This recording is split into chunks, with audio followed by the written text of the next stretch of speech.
Hello. In this video, what I want to do is explain to you the distribution of intelligence in the general population.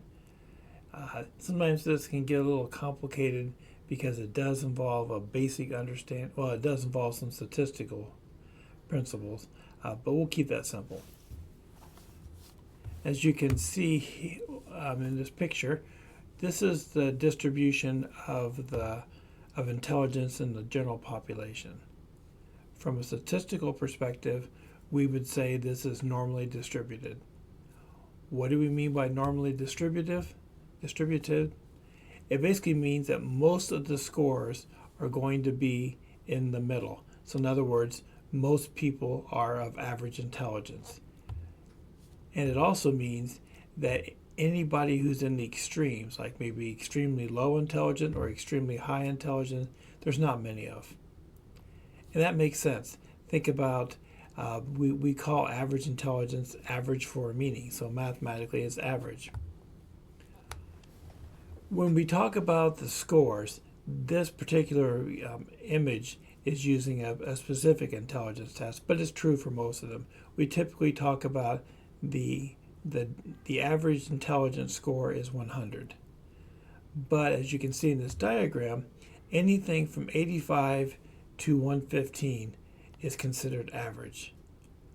And why is that? Because we see 68% of the population has that level of intelligence.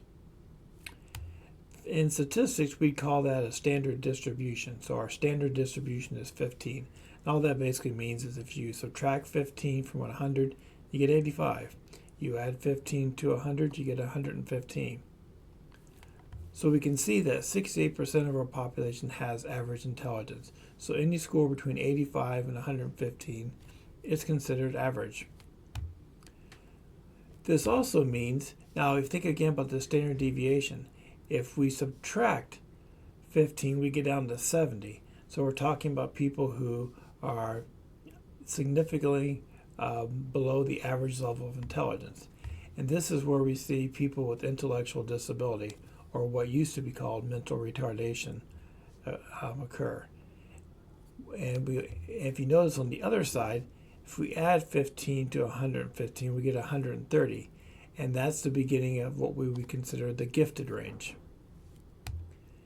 And an important thing I think to notice about this, if you notice, the people who fall in with intellectual disability or with disability, they're each 2% of the population.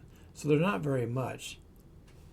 And think about that, that makes sense because again, if you're going by what do most people have, well, most people are average intelligence. We can also understand this from a biological perspective. Nature doesn't like extremes. Now that sounds strange, but think about things like height. We don't have very many people over 7 feet tall, and we don't have very many people under 4 feet tall. And so again, think of those as extremes of height. Nature tends to select against that. Nature likes most people to be in the average of something. And that's where this idea of a normal distribution occurs.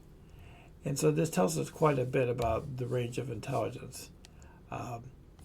So hopefully this helps you kind of understand how this works. You don't need to understand the statistics part about the standard deviation, what that means.